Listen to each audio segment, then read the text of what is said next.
जब हम छोटे थे उनको देखते देखते बड़े हुए, और तब सिर्फ यही मालूम था ये मेरे फादर के दोस्त हैं। बहुत मुझे टूटे हुए लगे, बहुत बुझे हुए लगे, और कहा सब कुछ ख़त्म हो गया। मैंने अपनी पूरी ज़िंदगी तबाह कर दी। जेल गए, इतनी जद्दोजहद की, इतनी हर चीज़ के लिए जो लड़ाई ली, और मुझे लगता है अब बिल्कुल ख़त्म कर दिया है, सब कुछ तबाह कर दिया है। यहाँ तक कि बोला कि मुझे मीरपुर से ही नहीं आना चाहिए था, मैं यहाँ आया ही क्यों। जम्मू कश्मीर की सियासी तारीख़ हो, समाजी तारीख़ हो, या जम्मू कश्मीर की आईनी तारीख़ हो, इन तीनों तारीख़ों पर जब नज़र दौड़ाते हैं तो एक शख्सियत कॉमरेड कृष्णदेव सेठी के नाम से आपके सामने आती है। वो शख्सियत जिसे जम्मू कश्मीर का वो दौर भी देखा जब जम्मू कश्मीर रियासत गिलगित बल्तिस्तान तक होती थी, और उसके बाद उस दौर के भी वो गवाह बने जब जम्मू कश्मीर को एक यूनियन टेरिटरी में तब्दील कर दिया गया और लद्दाख जम्मू कश्मीर से अलग हो गया। कॉमरेड कृष्णदेव सेठी को जानने वालों की तादाद बरसगीर हिंदो पाक में इतनी ज़्यादा है कि शायद ही दूसरी कोई शख्सियत इस वक्त बरसगीर हिंदो पाक में ये कह सके कि उसे लकीर की दोनों तरफ लोग जानते हैं।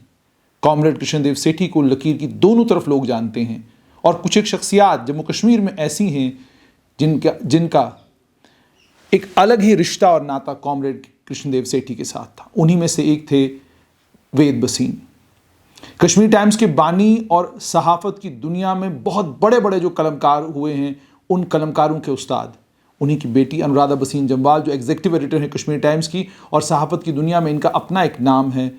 आइए आज इनसे जानते हैं कॉमरेड कृष्णदेव सेठी के साथ इनकी मुलाकात कैसे हुई, और उसके बाद क्या कुछ वो उनकी ज़िंदगी के बारे में जानती और पहचानती हैं। बहुत बहुत शुक्रिया मैम। सबसे पहले तो आपसे ये जानना चाहूँगा कि आपकी सबसे पहली मुलाकात कॉमरेड कृष्णदेव सेठी के साथ आपको याद है कुछ, कब हुई थी, किस उम्र में हुई थी? देखिए, पहली मुलाकात कहना बहुत मुश्किल है, उसको याद करना भी बहुत मुश्किल है। मैंने तो आँख खोली तो कृष्णदेव सेठी साहब को देखा, उनका आना जाना हमारे घर में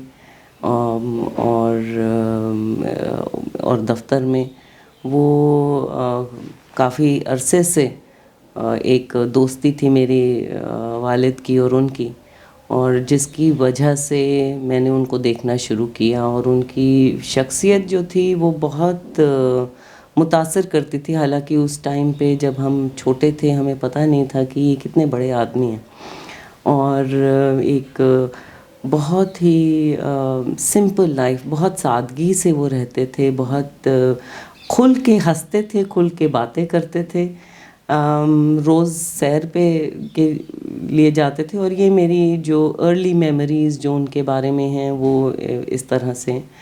और आहिस्ता आहिस्ता पता चला कि इनकी सेठी साहब जो हैं उन्होंने सिर्फ, जैसे आपने अभी बयान किया कि उन्होंने वो दौर देखा जो जम्मू कश्मीर की जो बाउंड्रीज़ थी वो गिलगित बाल्तिस्तान तक थी, तो सिर्फ वो दौर देखा नहीं, उन्होंने उसमें हिस्सा लिया, एक कंट्रीब्यूट किया, और एक पॉजिटिव कंट्रीब्यूशन की। क्योंकि वो, उनका मानना था हमेशा से, वो चाहते थे कि आवाज़ बने जो लोग कुचले गए हैं, दबे हुए हैं, जो मार्जिनलाइज्ड लोग हैं, और वो उनकी आवाज़ बने। और इस तहत वो उन्होंने जो क्विट कश्मीर मूवमेंट उस वक़्त शुरू हुआ, जो ऑटोक्रेटिक रूलर्स के अगेंस्ट, उसमें वो शामिल हुए। हालांकि एक स्टूडेंट थे, 8वीं जमात तक शायद उन्होंने पढ़ाई की, उसके बाद वो उसमें शामिल हो गए और जेल भी गए, और इस वजह से पढ़ाई छूट गई। लेकिन पढ़ाई छूटने के बावजूद उन्होंने, वो he was a self red man, कि बहुत किताबें पढ़ते थे, बहुत पॉलिटिकल नॉलेज थी, दुनिया की नॉलेज थी, आइडियाज़ और विजनरी थे और रहे। और जिस तरह से वो कंट्रीब्यूट करते रहे लाइफ में। एक चीज़ और आपने कही कि उनको लोग जानते जो हैं वो लाइन ऑफ कंट्रोल की दोनों तरफ, मैं कहूँगी जानते ही नहीं, वो उनके दिलों में रहते हैं। आज सुबह से मुझे कई फ़ोन मीरपुर से आए, बहुत लोगों के आए जो कि अफ़सोस जता रहे थे, बहुत दुखी थे उनके जाने पे, और बहुत ही पॉपुलर रहे।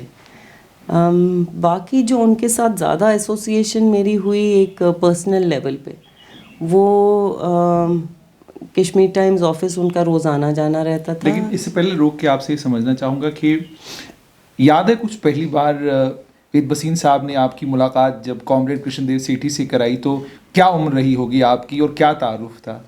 नहीं, कोई तारुफ नहीं था। He was part of our lives right from my childhood.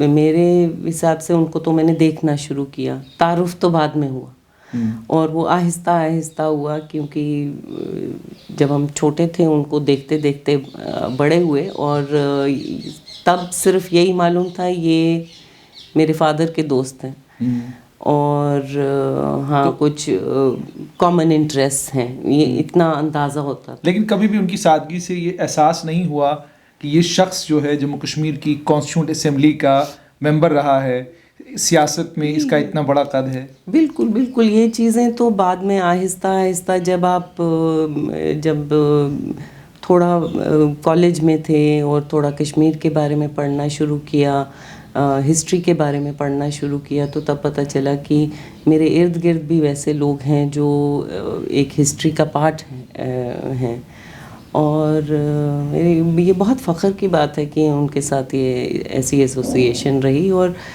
Kashmir times office वो रोज़ आते थे, तो शाम को चाय के कपों पे बहुत पॉलिटिकल डिस्कशंस होती थी, और बहस भी होती थी। कई बार उनके साथ बहस होती थी, क्योंकि वो एक हार्डकोर लेफ़्ट आइडियोलॉजी को वो एडवोकेट करते थे, और कई बार उनके साथ इन चीज़ों पे बहस होती थी। लेकिन उसके बावजूद, और वो बहस करने देते थे, मतलब वो इतनी ह्यूमिलिटी थी उनमें कि मैं तो कुछ भी नहीं थी उनके सामने। और भी कई लोग, उनको कोई हिचकिचाहट नहीं होती थी किसी के साथ भी कोई डिस्कशन करने में, या कोई नॉलेज शेयर करने में, या कोई पुराने वाक़े सुनाने में, पुरानी तारीख़ की बातें, उनकी ज़िंदगी से जुड़ी हुई कुछ एनेक्डोट्स, वो, और पूरी दुनिया में पॉलिटिक्स क्या हो रही है, सियासत सिर्फ अपने इर्द गिर्द की नहीं, वो पूरी दुनिया की भी बात करते थे।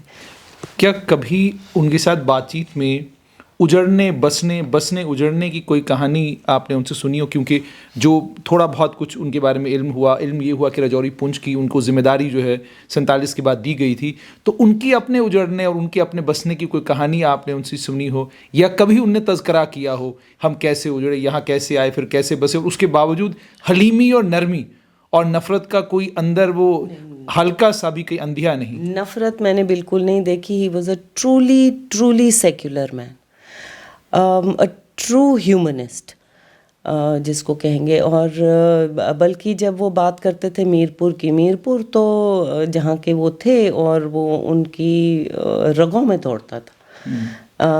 और पिछली बार भी जब मैं मिली मार्च में, तो ज़्यादा बातें उन्होंने मीरपुर की, वहाँ के लोगों की, और अपने बचपन की।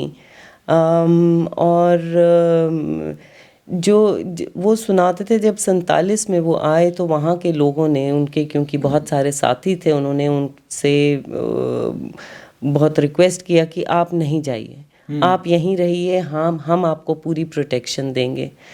लेकिन उसके बावजूद वो आ गए, क्योंकि उनको उस टाइम माहौल वैसा था, और जिस तकलीफ़ से वो गुज़र के आए, फिर जब वो उन्होंने, आपने वाकई वो सही कहा कि राजौरी पुंछ की भी वो बातें करते थे, जब उनको वो रिहैबिलिटेशन रिलीफ कमिश्नर वहाँ पे बनाया गया था, तो वहाँ पे जो लोगों की हालत थी, जो वहाँ से लोग आए, या जो लोग इस साइड से उधर चले गए थे, और किन सिचुएशंस में वो गए, तो ये सब एक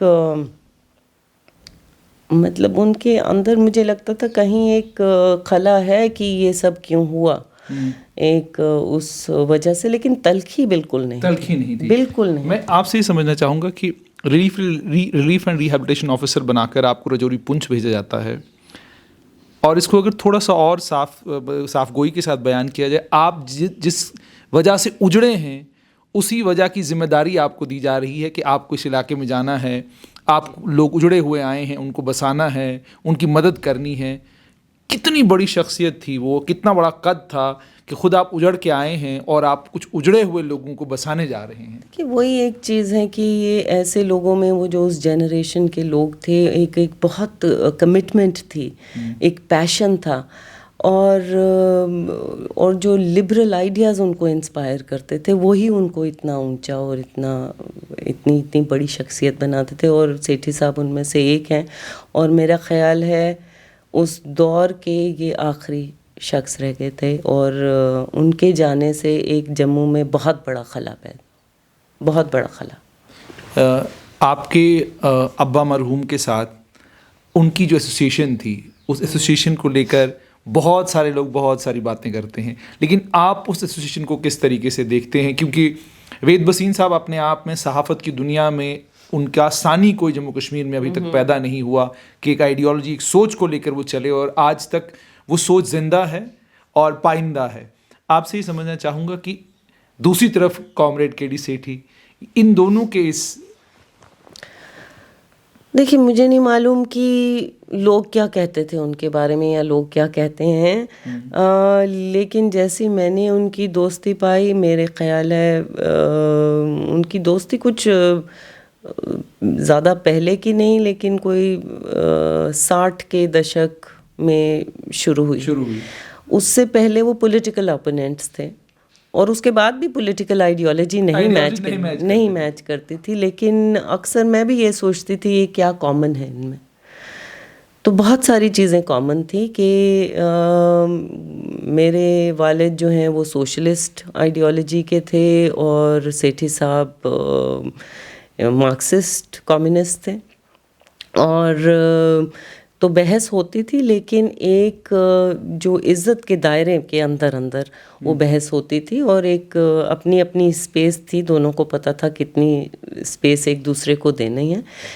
और कॉमनैलिटी ये थी कि दोनों का यकीन एक बेटर वर्ल्ड ऑर्डर में था, दोनों का यकीन एक लिबरल सोच में था, दोनों की ये कमिटमेंट थी और कन्विक्शन थी कि दबे हुए लोगों की आवाज़ बनना है, वो जो भी हो। दोनों बहुत सेक्युलर थे, और दोनों की इंटेग्रिटी भी बहुत थी, तो ये बहुत सारी कॉमनैलिटीज़ थी जो उनको जोड़ती थी। दूसरी एक और शख्सियत है जो उनको जिसने उनको जोड़ा, एक वेदपाल दीप हुआ करते थे, बहुत बड़ी शख्सियत थी वो भी, और मेरे वालिद के साथ वो कॉलेज में पढ़ते रहे, बहुत उनके पुराने और गहरे दोस्त रहे, और शायरी भी करते थे, लिखते थे, 4 ज़ुबानों में लिखते थे, और बहुत खूबी से लिखते थे, अंग्रेज़ी में, हिंदी में, डोगरी में, उर्दू में। और वो कश्मीर टाइम्स के साथ भी वाबस्ता रहे अपने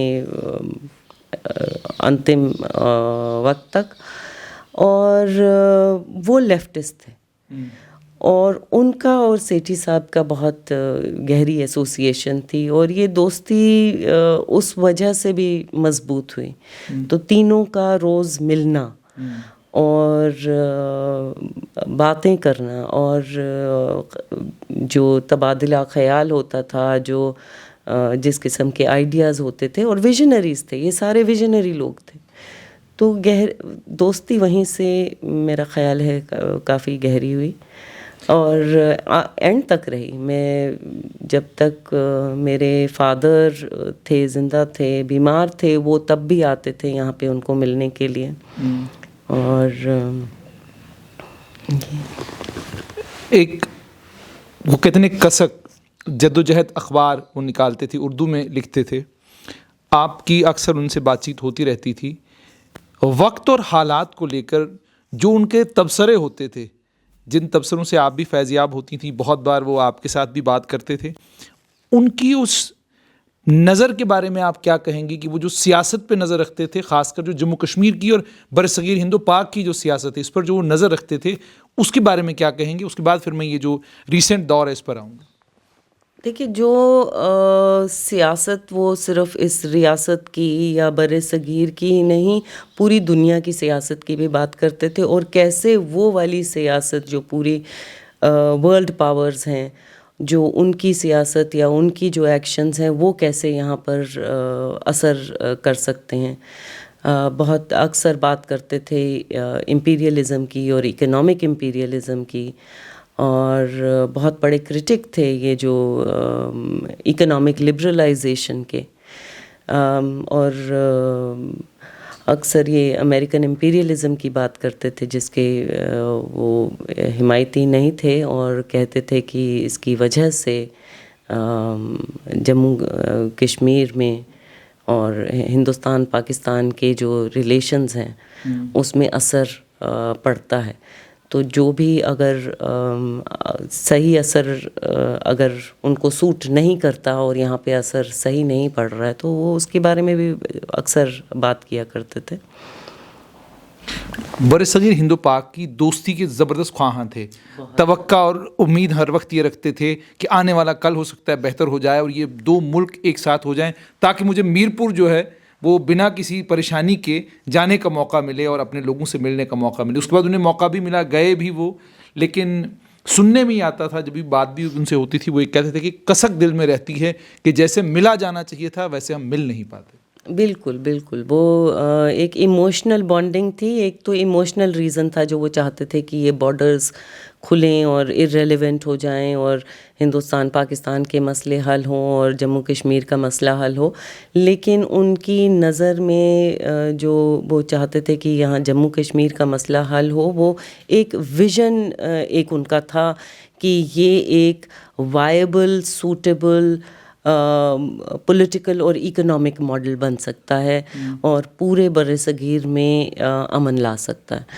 तो वो एक क्योंकि वो सिर्फ एक इमोशनल तरीके से नहीं सोच रहे थे उस वक़्त, हालांकि एक उनका इमोशन डेफिनेटली जुड़ा हुआ था। मीरपुर, जैसे मैंने कहा, उनकी रगों में था। वो बार बार तड़पते थे वहाँ जाने के लिए, और अक्सर वहाँ से जो उनके साथी थे, उनके दोस्त थे, उनके चाहने वाले थे, वो उनको वहाँ से फ़ोन भी किया करते थे। और अब हालांकि उनको फ़ोन पे सुनाई नहीं देता था, तो फ़ोन पर भी आते थे। जब हम जानने की कोशिश करते हैं कॉमरेड केडी सेठी को, तो वही दलपतिया मोहल्ला, वही छोटा सा घर, और जब उनके परिवार की तरफ देखते हैं, एक तरफ स्वर्गीय जस्टिस आरपी सेठी साहब, उनका परिवार, या उनके दूसरे भाई जो हैं उनका परिवार, और एक तरफ कॉमरेड केडी सेठी को देखते हैं, तो वही चारपाई, और चारपाई के सामने बहुत सारी अखबारों का ढेर, और जब भी आप मुलाकात करने जाएं तो वो अखबार पढ़े जा रहे हैं, और फिर तज़किरा जो है अलग अलग हालात पर। लेकिन आज के इन हालात से बड़े मायूस थे और हर वक्त ये बात करते थे कि कब जम्मू कश्मीर को दोबारा रियासत बनाया जाएगा। क्या आपसे कभी कोई इस दौर में बातचीत हुई, और आपको क्या कुछ उन्होंने इन आखिरी जो उनके लम्हात थे, इन आखिरी दिनों में कोई बातचीत अगर आपके साथ हुई?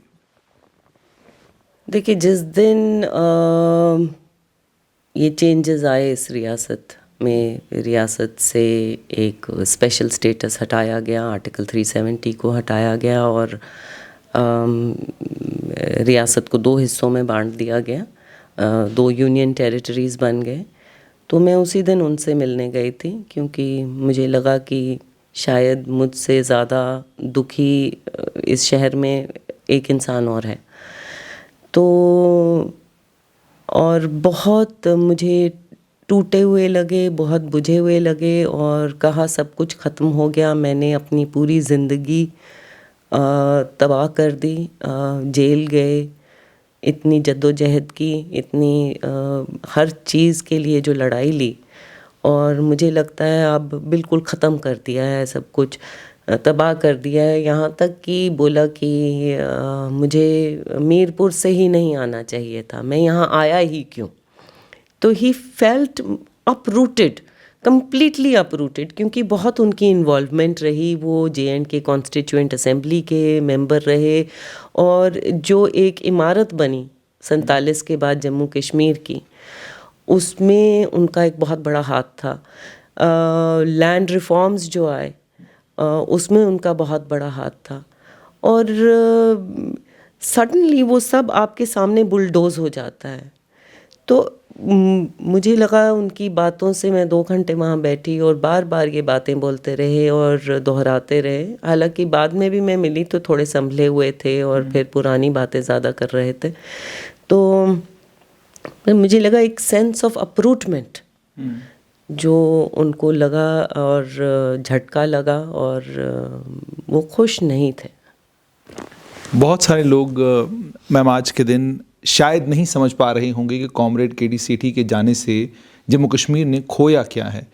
पहले तो ज़ाती तौर पे आपके लिए कितना बड़ा नुकसान है ये, और उसके बाद रियासत जो थी पहली जम्मू कश्मीर और आज जो यूनियन टेरिटरी जम्मू कश्मीर की है, और बरसगीर हिंदू पाक के लिए कितना बड़ा नुकसान है कॉमरेड KD सेठी का चले जाना। बहुत बड़ा नुकसान है ये तो लफ्ज़ों में बयान करना बहुत मुश्किल है, लेकिन ऐसे लोगों की ज़रूरत है आज। बहुत बहुत शुक्रिया। तो आपने सुन लिया कि वो शख्सियत बहुत बड़ी थी। कद उस शख्सियत का इतना बड़ा था कि जम्मू कश्मीर की कॉन्स्टिट्यूएंट असेंबली के मेंबर थे, लेकिन सादगी कमाल की थी। सादगी इतनी थी कि कोई भी उनसे मिलने चला जाता तो बड़ी तफसील से, बड़े आराम से और बड़े सुकून से मिला करते थे।